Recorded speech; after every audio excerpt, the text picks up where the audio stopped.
大家好，香港時間8:03星期五嘅晚上收睇嘅係 Action World 世界頻道同埋 Facebook 直播，希望大家支持我哋世界嘅製作，透過 patreon.com/action 或者我哋嘅宗教節目捐贈平台 giftsandgo.com/savehk Super Sticker Super Thanks， 等我哋有更加多嘅資源為香港走最遠嘅路。今日我哋咧要講嘅話題咧就係加拿大必須完善選舉制度。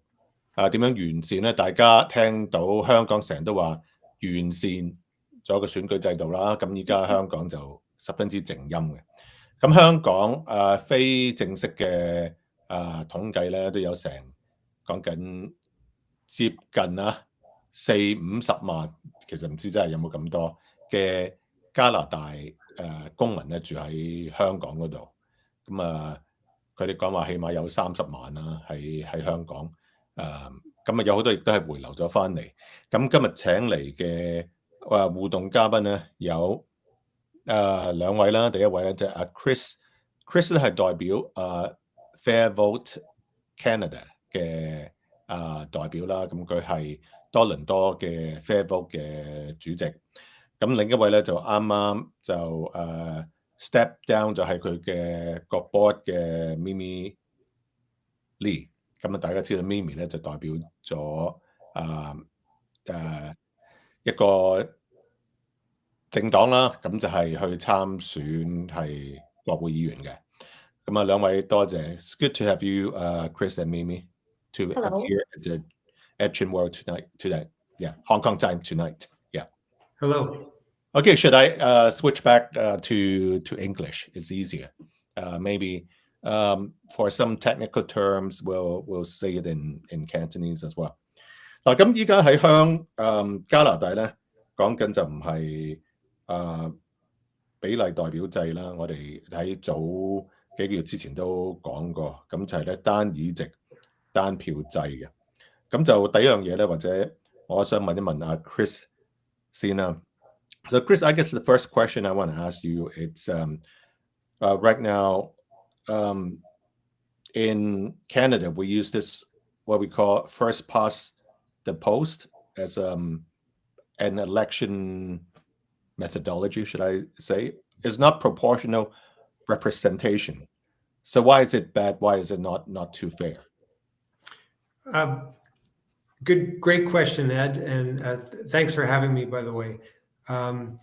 So our current system, first past the post, you have single member ridings, and in each riding, people vote for a lot of different parties, but only one candidate wins, sometimes with only 40% of the vote. And so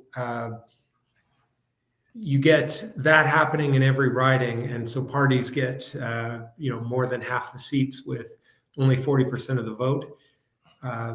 So a lot of people, half the people that vote, their vote doesn't go towards electing somebody. Their candidate doesn't win. So that's the kind of system we have now, and there are certain problems that creates. We can talk about those more. Maybe Ed, we can also talk about a little bit on Chris, if you can kindly explain a little bit. Some people, they didn't think their vote got wasted when they fall under the 60% votes.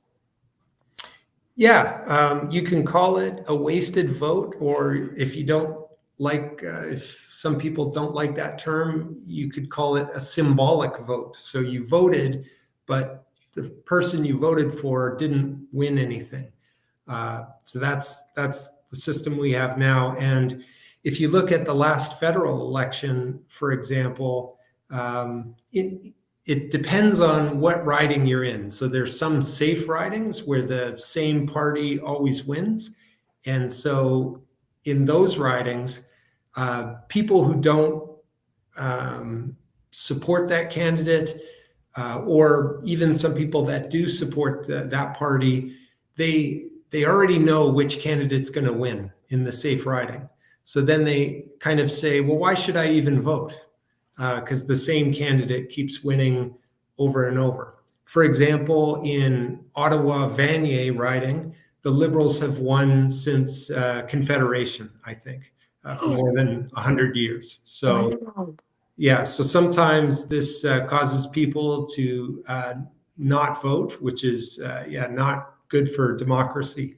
But there's only a few swing ridings where it's close, and those tend to decide the election. Okay. Now Yeah, no wonder. You represent a FairVote, right? Which is, I guess, an NGO pressure group. I'm a chair of FairVote Toronto, yes, and they are an NGO, yes. And the purpose is to promote this proportional representation, as Yes. much as possible, right? Yes. So we advocate for proportional representation, and that's any system where the idea is however many % votes a party gets, that's the percentage of seats that they get, no more, no less. So that's used in 100 countries around the world. There's ways to do it for Canada with local representation still. You could still have local representatives. You can do it without having any more MPs, keeping the number of MPs the same if you want. But we advocate for proportional representation. Okay. Maybe I switch to Cantonese. I want to ask Mimi one question. Mimi 你幾個月之前咧，你就參加咗聯邦嘅MP Oops, I think she left. Something wrong? No, nothing wrong now. Okay. 嗱，你幾個月之前你參加咗呢個國會議員嘅選舉啊？咁當時我哋都有傾過，就係話，如果係加拿大係用比例代表制，即係 versus 呢個單議席單票制咧，係咪你有贏嘅機會會係多啲啊？即係我想問下。如果你哋唔係講話啱嗰一個選舉嘅話咧，因為啱嗰個選舉其實嗰個 outcome 唔係正常嘅 outcome 嚟㗎，大家都知道，即係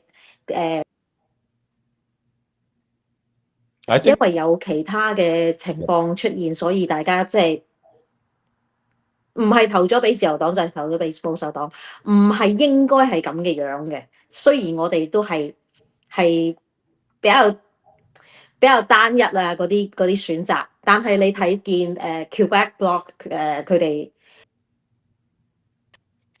損失咗咁多議席啦，NDP 損失咗咁多議席啦，呢個唔係一個正常嘅 outcome 嚟嘅。咁但係如果你睇翻再上一次嗰一個選舉嘅話咧 ，PPC 本身係差唔多有9% 嘅 support， 咁但係佢哋都係一個議席都冇。咁你就算講我上一次 represent 嘅 Green Party 都好啦，佢哋係有2% 嘅，咁但係佢哋結果係得2席，2% 唔係2席咯。咁但係你而家就睇翻嚟啱上一次嗰一個，你就算講翻自由黨，佢哋都係得4成嘅支持率，但係佢哋差唔多有一半係169定係咪啊？而家結果係169席嘛。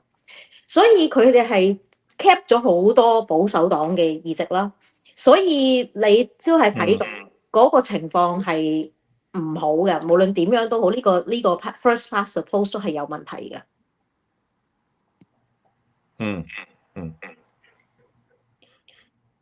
So for the small parties to have a meaningful existence, honestly, like Mimi kind of represented 2 different political parties in the last 2 elections. So it's of paramount importance for your NGO, which is the FairVote Canada, to promote this proportional representation. But to be honest, I guess in the the Chinese community or people from Hong Kong who moved to Canada who are eligible voters, they only know like 3 significant parties, which is the Conservative Party, Liberal, and to a certain extent the NDP.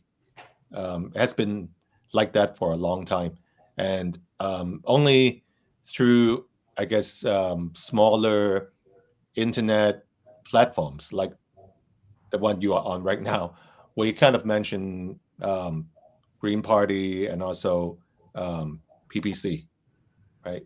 The major media, they kind of don't even want to mention the smaller parties, especially for the national debate.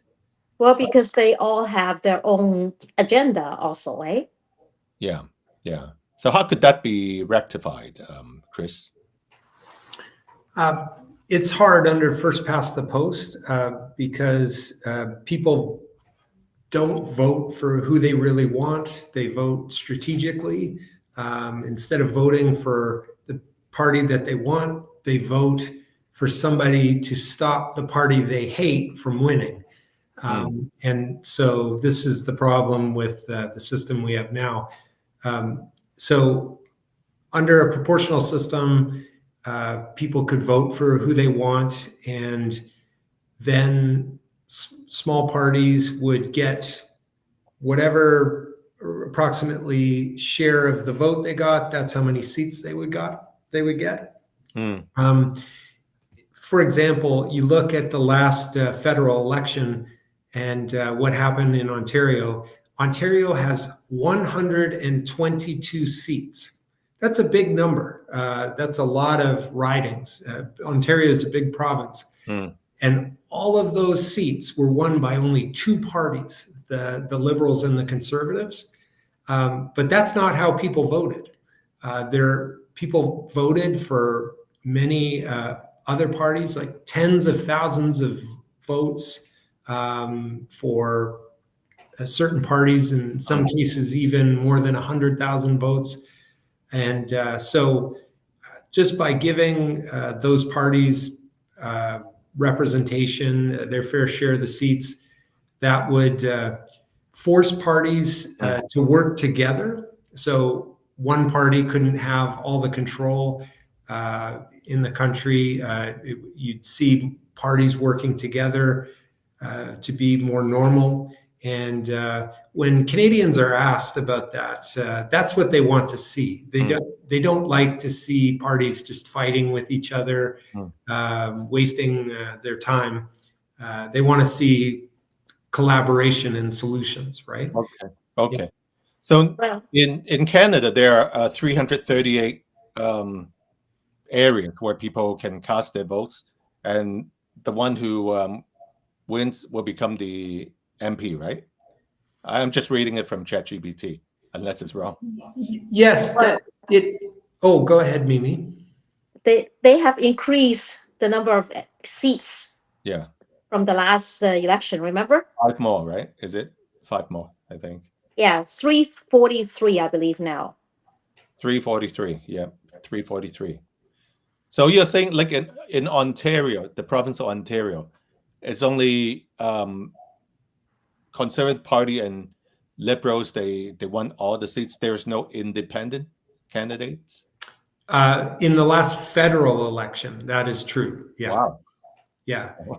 Yeah, it's quite striking. Yeah. Yeah. I mean, even in Hong Kong, I remember for the district election, we got independent.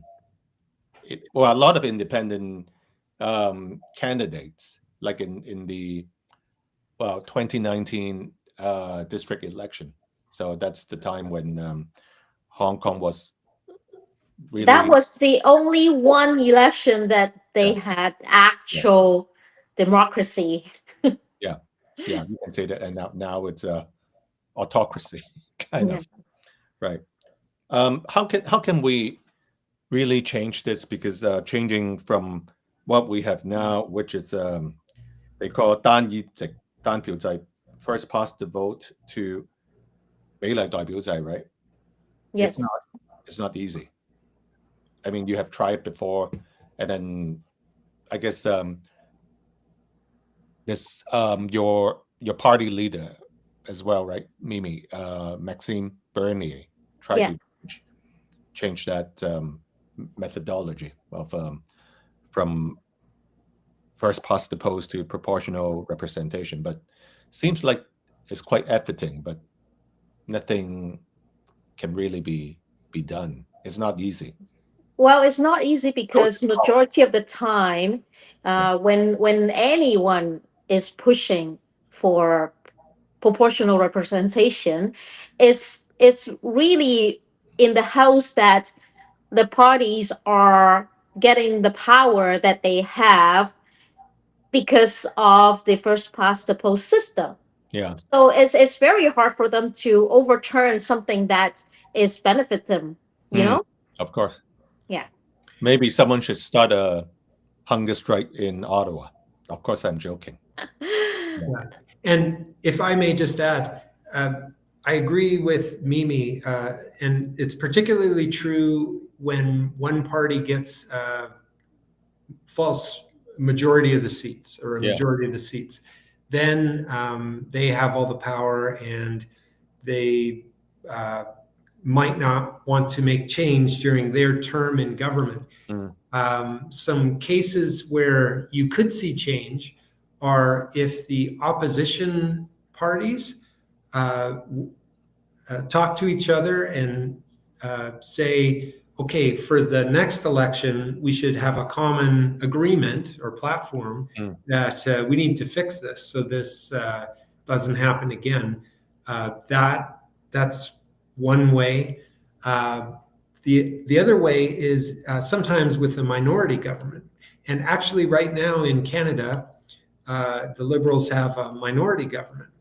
And so they have to work with one of the other parties at least to pass any legislation. And the other parties could make this a priority and ask the government to make a change to the system or to start a process mm, to change the system. Right. And And that's what I was going to also say is that right now, in this particular house, could be a better chance because of the way that we voted and how many seats the conservative actually got. They lost so many seats compared to the actual percentage that mm. they got on the support. So I would suggest anyone who are actually in a conservative riding, um, they can actually go into the MP office and request their MPs to try to bring that up because Mhm. this is actually affecting them big time. Okay. Still, well, I think hope is still in the air, but um, there's another election coming up. We should mention the CP Conservative Party's leader Pierre Poilievre lost his seat as MP during the last election, and he tries to regain a seat by asking one of his party members. Actually, that party member resigned already, and it's called the Battle River Crowfoot, right? Battle River Crowfoot riding in Alberta.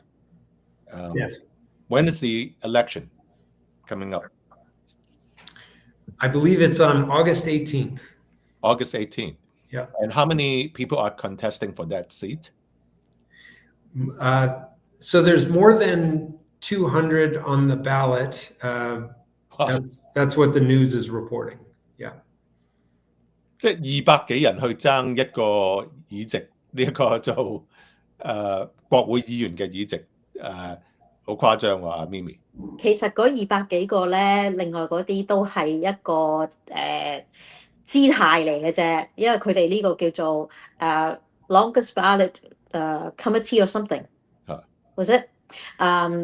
So what they are doing is really a protest on how ridiculous our electoral system is. Even last time, like they did it at Poilievre's riding, but it's not about them.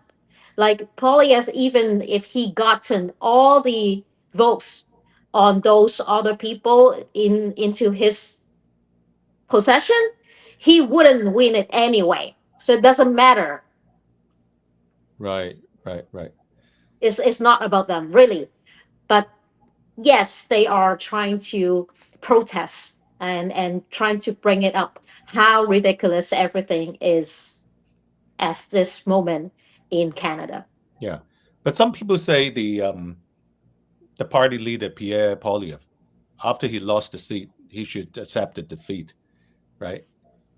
Why bother? Just like Jameen Singh, right? Lost the election. He represents NDP, so a loss is a loss, right? Why don't he accept it gracefully? Just That's $1 million question you should ask him. no, I'm asking you guys because I'm not doing election, not in Canada, anyways. So I need your expert opinion. What do you think, Chris? Well, I It's think, kind of cheating, first of all. okay, under first past the post, where we have these two big parties, they put a lot of his party puts a lot of time and money into creating his image and commercials, and so they are very reluctant to lose their investment just because he lost in one seat. So then they do this by-election. And that's just the nature of this winner-take-all system.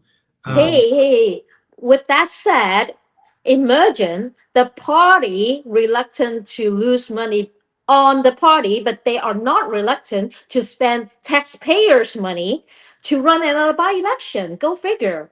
Yeah, that's a good point. This is costing money. Yeah. And one thing we see from it too is that we saw actually many people supported Poilievre. They voted for him, in his riding. But still, if you get one vote less even than the other candidate, you lose everything. And it's not just Poilievre that this happens to.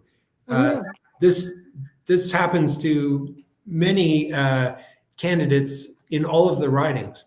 Actually, in Canada, we have many young people that sometimes they run for office. Yeah. But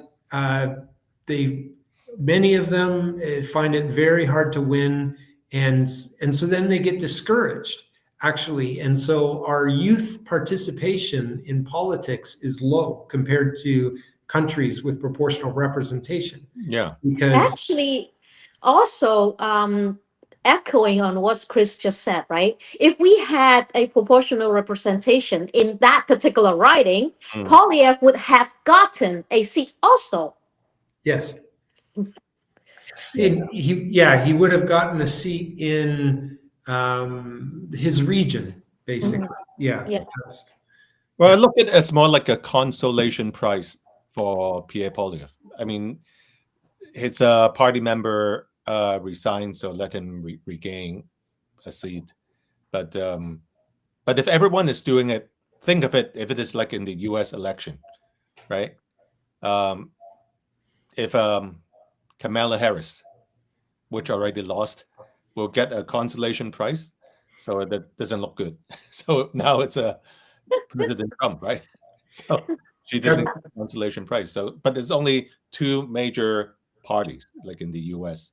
versus like in Canada, there are so many, and then because there are so many, in order for the smaller parties to have a chance, definitely proportional representation might be the way to go. Yes, Ed, and if I could just add that when Pierre Poilievre was in Carleton in Ontario, his first riding, then actually, when he was an MP there, he's representing the Conservatives in Ontario. And actually, there's conservatives in Ontario and liberals in Ontario, but at least when he was there and he was an MP, he is maybe bringing the country together more because he's in Ontario, most popular province, but also conservatives get support from like Western Canada and many rural areas. Now, actually, he moves to Alberta, and we already have a problem under first past the post that the Liberals tend to have most of their seats in cities, and conservatives have a lot of their seats outside of cities. And now this is just making this polarization worse. He used to be kind of in the suburbs of a city. Now he split, move out into the country. So now this polarization that we have between rural and urban just makes it even worse. So that's another negative thing about this whole situation. Okay, so when is the election for Battle River Crowfoot? Is it August 16th, you said? It's on a Saturday. 18. It's a Monday, right? Yeah. So everyone's focus, I mean, for some Canadians, will be on that battleground, right? But I think so, yes. Yeah. There's no way that Pierre won't win the seat, right? Because it's like handed him the ticket almost, right? From the former CPA and member of parliament. So well, there's still a slight chance is if that particular riding are angry at what's happening. Yeah. How many registered voters are there in that riding, Battle River Crowfoot? Someone can do some canvassing. Yeah, I'm not sure. A few thousand at least, right? Well, maybe 5 digits registered. Well, it's a small place, right? Alberta. You're not comparing that city with Toronto. So it's probably maybe a few thousand, 5,000 people. Well, I have not looked into it, but it obviously has to be a lot easier compared to any ridings in the city. Yeah. Yeah. Okay. So between the two of you, as you know, my channel, we want a lot of transparency, and we want to advocate Hong Kongers who now reside in Canada, who are registered voters, or even permanent residents, to get involved more in local and federal politics. What can we do? I mean, for those who watching this live, or those who are coming back to review our program, how can they get more involved in the voting, or maybe even joining FairVote as a volunteer? Chris, give us any clues?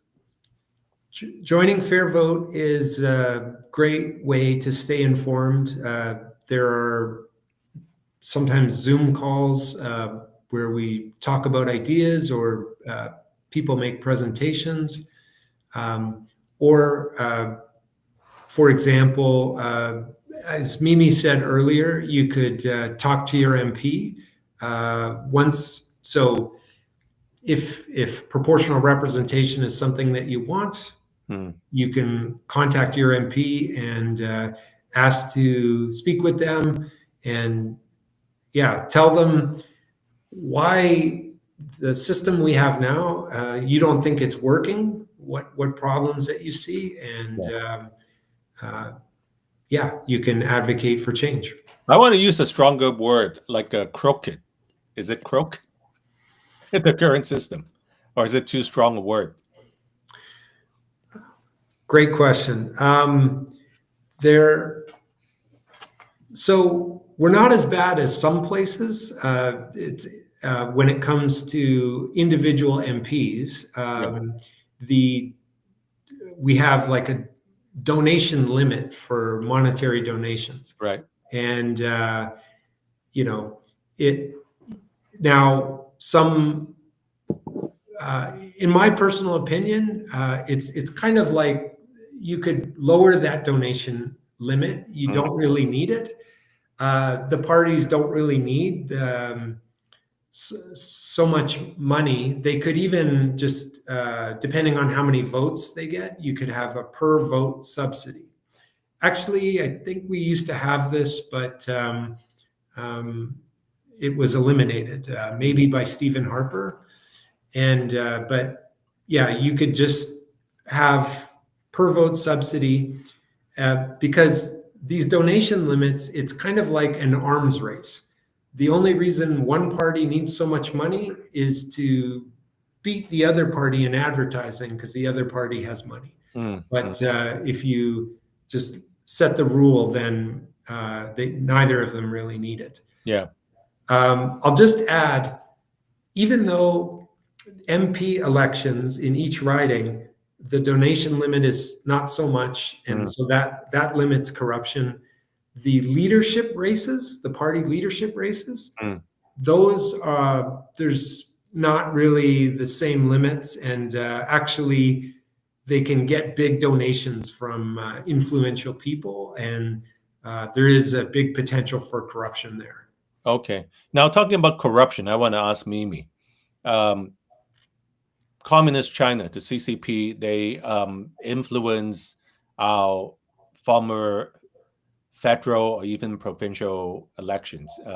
It's well documented.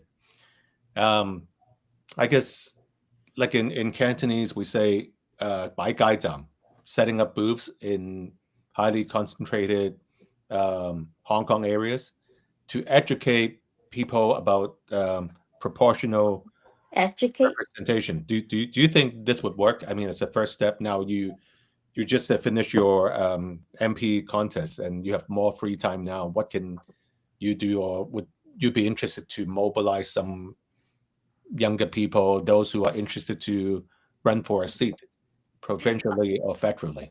Because so you're talking about FairVote now. You're not talking about the CCP. well, I mean, they do actually have influence in our. Yeah, of course they have. They have a lot of influence if we actually look into any of our news. Yeah, yeah, of course. And probably, Chris, you heard about that in the news too, right? The so-called infiltration into our election, right? I did hear, yes. Yeah, I mean, a lot of bribery, since we mentioned corruption.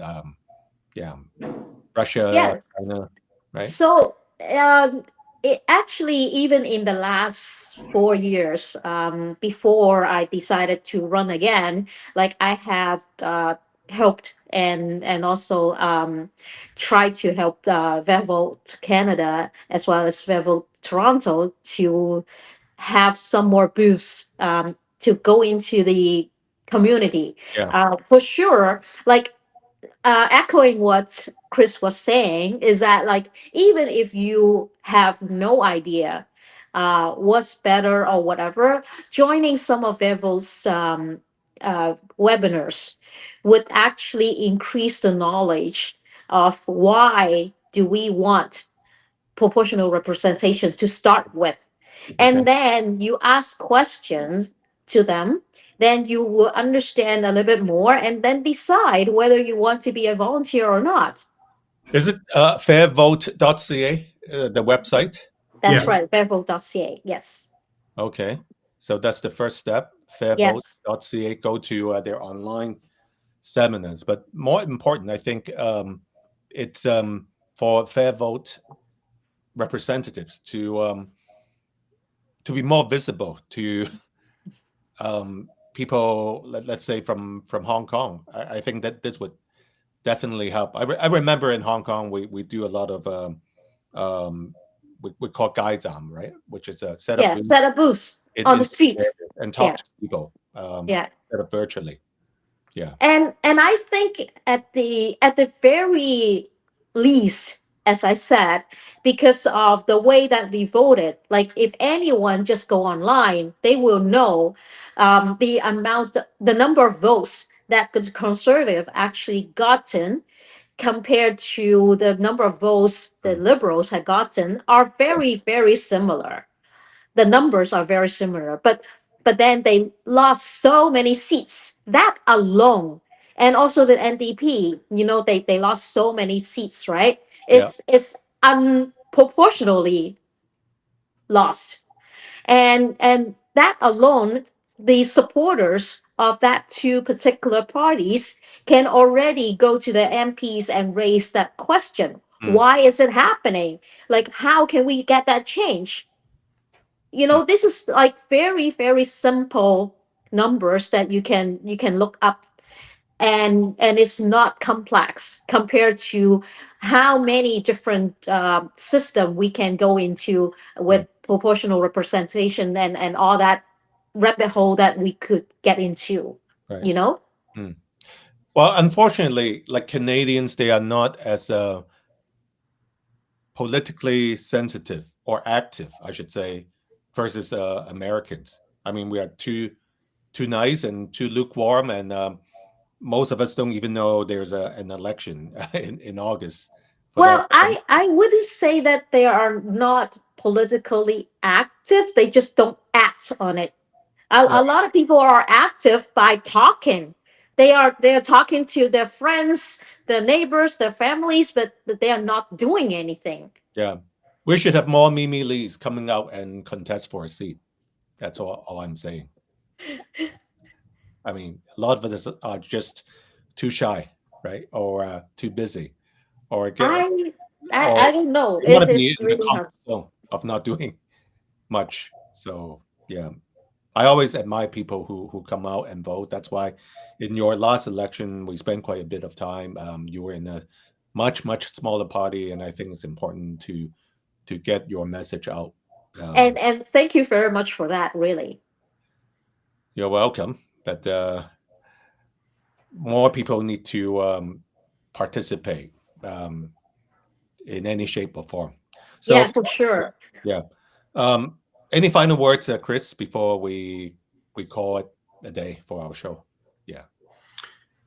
Well, I'll just mention that with the current federal parliament and leader, Mark Carney, so we saw under the previous government that Justin Trudeau, he had promised to make 2015 the last election under first past the post. He broke his promise. It didn't happen. Now, Mark Carney, when he was asked about it, he said he doesn't think what Trudeau did is the right way. He said Trudeau favored a certain system, but that the leader should actually be impartial. Yeah. So this is a positive comment from Mark Carney. It maybe opens the possibility to have rebuild the trust and to have a maybe some negotiation or study that is impartial. And so we'll continue to push for that and hope we can make it happen. I am very skeptical, to be honest. Mm. Right. Okay. I guess the first thing to do is look into this web link, fairvote.ca. And when is the next educational seminar, Chris, coming up? We have them every month. Yeah, anytime you join, you will probably get contacted that you can join information session PR 101, or sometimes we have special guest talks and webinars. Yeah. Okay. And even you don't have to wait for those webinars or specific time. Just email them. Yeah. Like raise whatever question. There are times that even the webinars might not be able to answer your questions because maybe your questions are very specific. You can email them anytime. Emails 24/7. Mm. But I really strongly recommend one thing is to have a physical presence, meaning organizing something just to shake hands with people in the community. I mean, I registered for lots of seminars or whatever online, and I just cancel 50% of it because I know, there's no real obligation. But if people can commit like in person, is much better. Put a face to a name, kind of, right? Yeah, that's true too. I don't. I'm not a big fan of webinars either. I like in person meetings a lot more. Yeah, yeah. Yeah. Do you think Chris and Mimi, you guys can organize something in September or October, a real physical one? I mean, it's still got time to. I mean, I can use the channel to promote it, and where people can meet up. Like, let's say on a weekend or weeknights, even, right? Is it possible? We are doing those kind of meetups a few times a year, Ed. Yeah. So definitely we will let you know. So Okay. yeah. Okay. Yeah. I'm not trying to push, but since we already have this topic, and sometimes when we invite guests, it's good to talk about it. But then this time, we need more volunteers for FairVote, not just for FairVote, but try to get acquainted with the system so people can do whatever to make the election more fair. Put it As this a matter of fact, pushing is a good thing. We should be pushing. Right, right. Okay, so thank you so much, both of you, Chris from FairVote, and also Mimi Lee, formerly on the board of FairVote, and also